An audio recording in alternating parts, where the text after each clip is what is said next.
मेरा नाम मनोज कुमार हुआ और ऐसे मैं रहने वाले नालंदा से हैं, बट पटना में मैंने लगभग 20 साल से यहाँ पे रह रहे हैं। कितने सालों से चला रहे हैं सर? कंप्यूटर लगभग 20 साल से मैंने चला रहा है। 2005 से मैंने इसको रन किया है। 2006 में मेरा रजिस्ट्रेशन आ गया था। सर पहले बहुत अंतर था। पहले एजुकेशन में बहुत बच्चे कम होते थे। अभी के डेट में काफ़ी बच्चे उस तरीके से डेवलप किया है।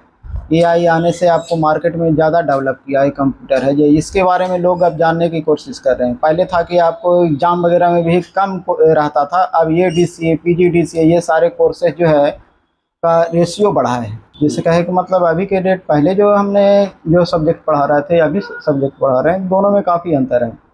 जैसे टेक्नोलॉजी धीरे धीरे बढ़ रहा है, वैसे वैसे लड़कन भी आपको जो एक्टिव है। पहले जो बच्चे उतने कहे कि मतलब जब पढ़ाते थे तो कवर नहीं कर पाते थे, लेकिन आज के डेट में बच्चे उसी चीज़ को कवर कर पाते हैं और जल्दी कोर्सेज को। अब जब मैं 1 साल में जिस कोर्सेज को मैं ख़त्म कर पा रहे थे, अभी के डेट में बच्चे 6 मंथ और 8 मंथ में वो कोर्सेज को कंप्लीट कर पा रहे हैं। सर बेहतर प्लेटफॉर्म के लिए ये है कि बच्चे जो भी बच्चे अभी के डेट में हैं, उनके पास क्वालिफिकेशन तो होता है, ठीक है, बट उनके पास टेक्निकल नहीं होता है। और टेक्निकल नहीं से होने से यह होता है कि अगर टेक्निकल उनके पास है तो कहीं भी आप जॉब कर सकते हो, लेकिन अगर क्वालिफिकेशन है तो उनको नेसेसरी कि कहीं ना कहीं हमको सरकारी या प्राइवेट जॉब में जाना है। लेकिन अगर टेक्निकल है तो कहीं भी आपको 4 घंटा, 6 घंटा, 8 घंटा ड्यूटी कर सकते हैं वो।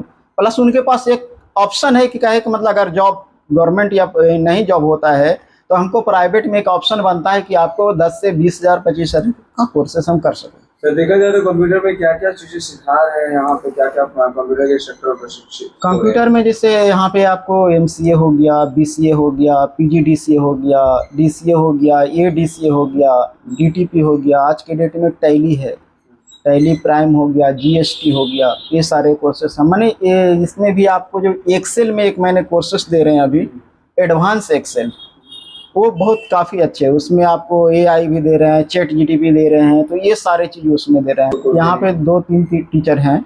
लैंग्वेज के टीचर अलग है, सी के टीचर अलग चलते हैं, C++ के लिए टीचर अलग हैं, बेसिक कोर्स के लिए टीचर अलग हैं। जैसे कहे कि मतलब आपका टैली हो गया, डीसी हो गया, उसका कोर्स के। सर बच्चे को पेरेंट्स के ये मैं कह सकता हूँ कि अगर मालिक बच्चे यहाँ पे जो कंप्यूटर क्लास कर रहे हैं तो उनके बच्चे के लिए वहाँ पे घर पे है ये कंप्यूटर होना ज़रूरी है।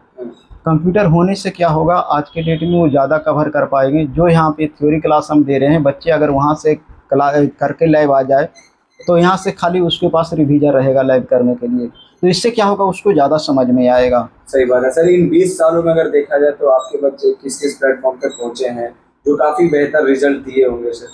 सर 20 साल में मैंने देखा तो है ये बैंकिंग सेक्टर में मेरा बच्चा ज़्यादा है, आईटी सेक्टर में मेरा बच्चा ज़्यादा है। आईटी सेक्टर में भी है? हाँ, बहुत सारे आईटी सेक्टर में बच्चे हमारा है जो है, जैसे टीसीएस हो गया, ऑटो पार्ट्स की जितनी कंपनियां हो गया, टेलीकॉम सेक्टर की कंपनियां हो गई, जिसमें बच्चे काम कर रहे हैं, बैंकिंग सेक्टर है, इसमें बच्चे काम कर रहे हैं। तो ये सारी चीज़ें। सर अगर हम बात करें तो आप किस तरीके से जो है बच्चे को प्लेसमेंट वगैरह भी दिलाते हैं सर? हाँ, यहाँ से 100+ प्लेसमेंट दिलाते हैं सर। तो जो भी बच्चे कोर्स करने के लिए यहाँ पे आएंगे तो वो प्लेसमेंट के लिए आएंगे, मतलब कर सकते हैं? नहीं, बहुत सा बच्चे यहाँ पे एजुकेशन सेक्टर से भी रहते हैं, तो उनको व्यू होता है कि हम कंप्यूटर सीखें और कहे कि मतलब उसके बाद आगे भविष्य में जो सरकारी जॉब है उस पर काम करें। लेकिन बहुत सारे ऐसे बच्चे हैं जिसको ये नीड हो जाता है कि कहीं ना कहीं हमारा प्राइवेट जॉब में अगर जाते हैं तो वहाँ पे हमारा जो है भविष्य अच्छा बनेगा।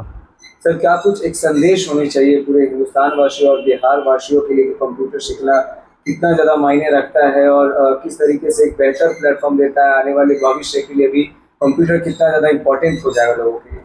देखिए, मैं तो ये कहूँगा कि आने वाले टाइम में हर एक बच्चे को कंप्यूटर सीखना चाहिए। यहाँ तक सर मैं यहाँ पे 6 से 7 क्लास बच्चे को अभी कंप्यूटर सिखा रहा हूँ और ग्रेजुएशन तक के बच्चे को सिखा रहे हैं कंप्यूटर। तो आने वाले टाइम में हमारा जो है इंडिया है, जब पेपरलेस होगा तो हमारे इसकी काफ़ी ज़रूरत पड़ जाएगी, ठीक है। जब तक हमारे पेपरलेस नहीं है तब तक हमारा इसकी ज़रूरत कम है। जब पेपरलेस हमारा हो जाएगा तो टोटल हमारा कंप्यूटर, लैपटॉप और टैब का ही ज़माना रह जाएगा। सर अगर इसकी बात कुछ नहीं है। अगर बात करें तो सर पटना में बहुत सारे ऐसे कंप्यूटर क्लास हैं, लेकिन अगर आप बच्चों को किस तरीके से देख रहे हैं, क्या कुछ सुविधा दे रहे हैं क्या? सर मैं बच्चे को है कि पहला तो कि मेरा है जो नियम रेगुलेशन काफ़ी अच्छा है। बच्चे जो आएंगे तो उसको कंटिन्यूटी बना कर रखना है।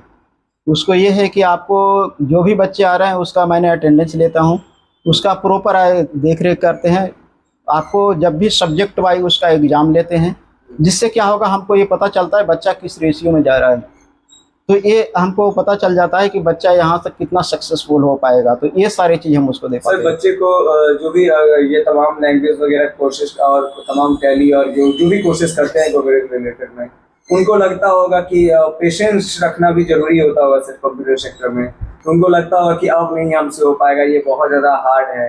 तो हाँ, ऐसे लोगों के लिए क्या इसका रीजन होता है सर, अगर मान लीजिए चैप्टर मैंने स्टार्ट किया है और कोई बच्चा नर्सरी क्लास से 10th क्लास तक जाता है, तो उसका एक शेड्यूल होता है, पढ़ाने का टीचर का एक शेड्यूल होता है, प्लस चैप्टर का मैंने एक शेड्यूल बना रखा है कि बच्चा अगर ये 0 लेवल से ऊपर हमको ले जाना है इसको है ये, तो उसको स्टेप बाय स्टेप हम चलते हैं। पहले कौन सा कोर्स पढ़ाना है, पहले कौन सा चैप्टर पहले पढ़ाना है, फिर ऊपर का हाई लेवल तक चैप्टर जाते हैं। जैसे डीसीए की बात करें तो डीसीए में पहले आपको फंडामेंटल से स्टार्ट करते हैं, फिर उसके बाद आपको एमएस वर्ड नोट पड़ जाता है, बट पड़ जाता है, ठीक है। एक्सेल सबसे लास्ट में मैं पढ़ाता हूँ, इसलिए कि एक्सेल हमारा डाटाबेस है।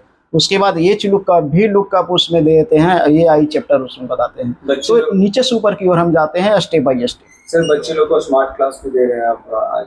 हाँ, मेरे पास डिजिटल बोर्ड लगा हुआ है ना, तो डिजिटल बोर्ड लगा तो स्मार्ट क्लास भी बच्चे को दे रहे हैं। इससे क्या होगा, उसको समझ में ज़्यादा आता है। समझ में क्यों ज़्यादा आता है, नॉर्मल बोर्ड पे क्या होता है कि लोग लिखते हैं फिर मिटा देते हैं, तो फिर समझ में नहीं आता है। यहाँ पे जहाँ से भी जाएँ हम बैकअप करके उसको दे सकते हैं बच्चे को, इससे समझ में ज़्यादा आता है बच्चे को। सर फाइनेंशियली बच्चे लोग के लिए कैसे आप देख रहे हैं लोग? देखिए, फाइनेंशियल जिस ज़्यादा बच्चा अगर ज़्यादा वीक है तो उसके लिए मैंने इंस्टॉलमेंट करके रखे हैं। बहुत ऐसे बच्चे हैं जिसके कहे कि मतलब आगे मान ली कि उस तरीके का अगर मान ली कि अमाउंट नहीं हो पा रहा है तो छोटा छोटा अमाउंट करके वो दे सकते हैं, तो इसके लिए सुविधा बच्चे के लिए। एड्रेस और कॉन्टैक्ट नंबर बताइए। यहाँ का एड्रेस सर है ये इसका Buddha computer, Mahatma Gandhi Nagar, Kanti factory road, Kankarbagh, Patna 26। कहाँ ब्रांच है सर आपका? सर मेरा ब्रांच जो है पहला है कि इस्लामपुर में मेरा ब्रांच हुआ सर, एनएम कंप्यूटर के नाम से बुद्धा कंप्यूटर उसको ऑथराइज किया है, ठीक है। एक हमारा गौरी चक में ब्रांच है और एक हमारा संपा चक में ब्रांच है। कॉन्टैक्ट नंबर देंगे सर? कॉन्टैक्ट नंबर में आपको जो है 9304155808। Thank you sir.